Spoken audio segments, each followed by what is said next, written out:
Hello friends, आज का जो हमारा टॉपिक है वो है assisted exercise from Dina Gardiner. ये उस बुक का चैप्टर नंबर 5 है। इस वीडियो में हम असिस्टेड एक्सरसाइज की डेफिनेशन, प्रिंसिपल, टेक्निक के बारे में बात करेंगे। व्हेन मसल स्ट्रेंथन और कोऑर्डिनेट, जिस भी मसल को हम स्ट्रेंथन करना चाहते हैं या फिर कोऑर्डिनेट करना चाहते हैं, is inadequate to perform movement, वो जो मसल है फुल रेंज में मूवमेंट परफॉर्म नहीं कर पा रहा है, तो an external force is applied, हम बाहर से एक्सटर्नल फोर्स अप्लाई करेंगे जो कि सेम डायरेक्शन में होगा जिस डायरेक्शन में मूवमेंट परफॉर्म हो रही है, to compensate for the deficiency को कंपनसेट करने के लिए इसको असिस्टेड एक्सरसाइज बोलते हैं। The principles of assistance, external force must be applied in the direction of the muscle action, जिस डायरेक्शन में मसल की एक्शन हो रही है उसी डायरेक्शन में एक्सटर्नल फोर्स अप्लाई करना चाहिए, but not necessarily at the same point as the mechanical advantage can be gained by increasing the leverage.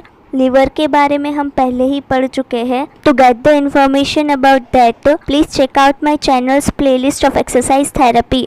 इस पॉइंट में यही कहने की कोशिश कर रहा है कि अगर हमें मैकेनिकल एडवांटेज चाहिए तो हमें फोर्स जो है वो लिवरेज को इंक्रीज करके लगाना चाहिए। सेकेंड ऑर्डर लीवर में हमें मैकेनिकल एडवांटेज मिलता है और वो इसलिए मिलता है क्योंकि एफर्ट आर्म जो है वो ज़्यादा होता है वेट आर्म से। इसमें भी अगर आप देखें तो एफर्ट आर्म जो है वो ज़्यादा है वेट आर्म से, तो इसकी वजह से मैकेनिकल एडवांटेज मिलेगा।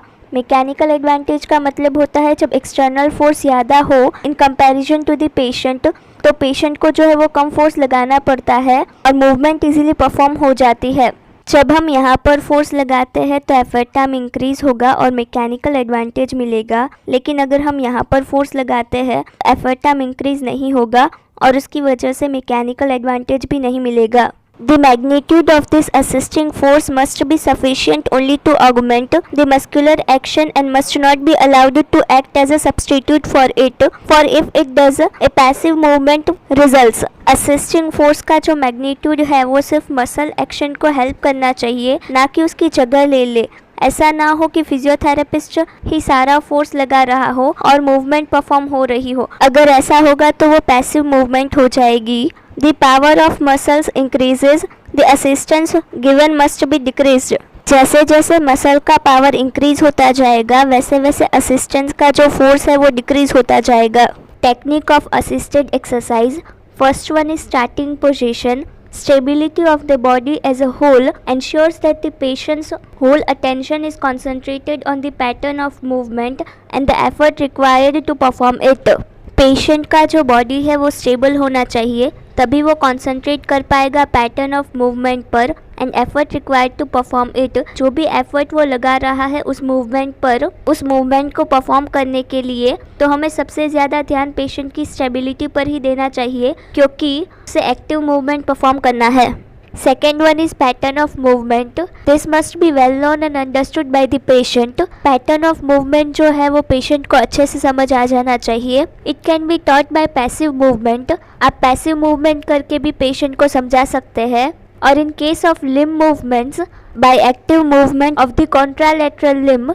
contralateral limb मतलब कि opposite limb जो है वो प्रॉपरली काम कर रहा है तो उसमें भी आप परफॉर्म करके दिखा सकते हैं, या फिर वो खुद ही एक्टिव मूवमेंट परफॉर्म करे ओपोजिट लिम्ब पर, तो उसे पैटर्न ऑफ मूवमेंट समझ आ जाएगा।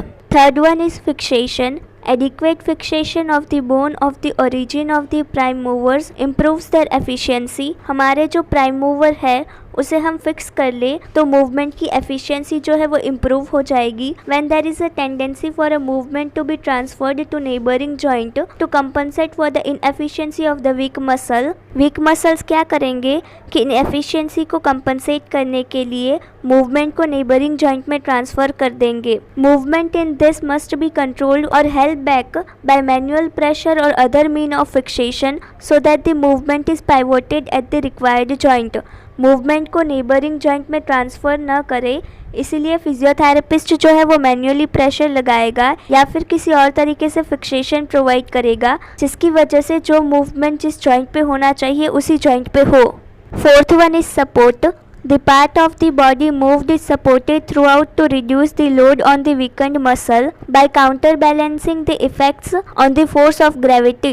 जिस भी बॉडी के पार्ट में हम एक्सरसाइज करवा रहे हैं वो through out the movement supported रहेगी, जिसकी वजह से वीक मसल्स पे लोड जो है वो रिड्यूस हो जाए और ग्रेविटी की इफेक्ट जो है वो भी रिड्यूस हम कर पाए by counter balancing. This support may be provided by the physiotherapist hand.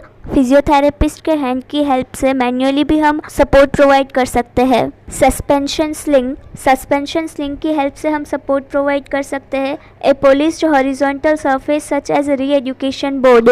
री एजुकेशन बोर्ड की हेल्प से भी हम सपोर्ट प्रोवाइड कर सकते हैं. जो हॉरिजॉन्टल सरफेस होगा उसमें हम ज़्यादा सपोर्ट प्रोवाइड कर सकते हैं rather than the vertical surface. The buoyancy of water or ball bearing skates. The advantage of manual support is that it can be effective in whichever plane is most suitable for the movement and the assistance adjusted to what it is required in each successive part of the range. Manual support यानी कि जो physiotherapist अपने हाथों से provide कर सकते हैं उसे मैनुअल सपोर्ट बोलते हैं, और इसका एडवांटेज ये होता है कि ये एडजस्टेबल होगा और हमें जिस भी प्लेन में सपोर्ट प्रोवाइड करना है उस प्लेन में सपोर्ट प्रोवाइड कर सकते हैं. Fifth one is the antagonistic muscle. Every effort must be made to reduce the tension in the muscle which are antagonistic to the movement. जो भी movement के antagonist muscle है हमें उस पर effort लगाना चाहिए टेंशन को रिड्यूस करने के लिए. The starting position for the movement should be chosen to ensure that the tension in the muscle is minimal.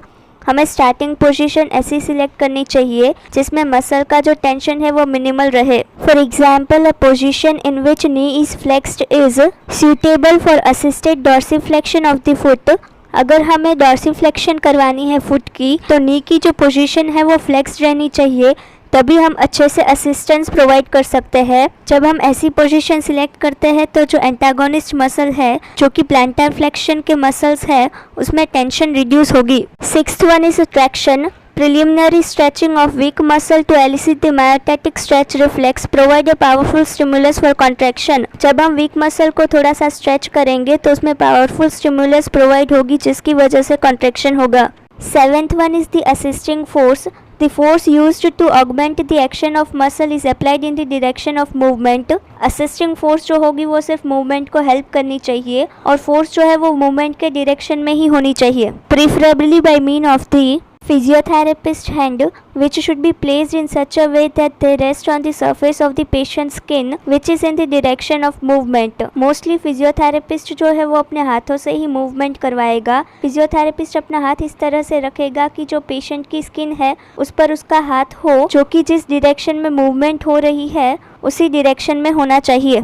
In some cases, the patient's own hands may be substitute for those of physiotherapist provided he thoroughly understands the procedure.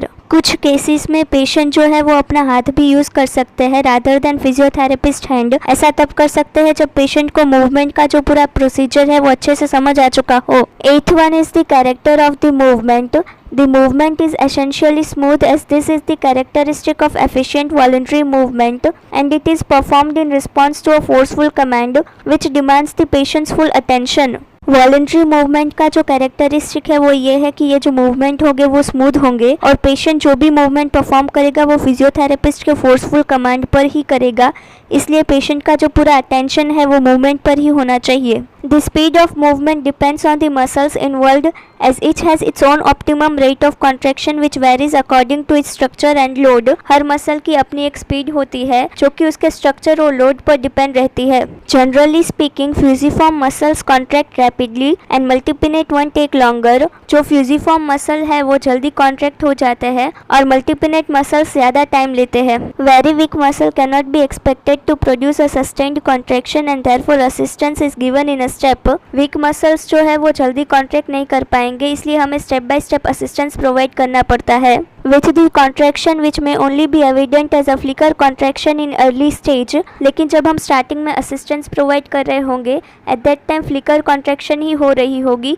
Flicker contraction यानी muscle बहुत कम range में contract हो रही होगी. But as the power increases the speed of the movement can be decreased. जैसे जैसे power increase होती जाएगी वैसे वैसे मसल फाइबर्स डेवलप होंगे और जैसे जैसे मसल फाइबर्स डेवलप होंगे तो हमने देखा है कि मल्टीपिनेट मसल जो है वो ज़्यादा टाइम लेती है कॉन्ट्रैक्ट होने के के लिए, तो इसकी वजह से स्पीड जो है मूवमेंट की वो डिक्रीज हो जाएगी। 9th one is repetitions.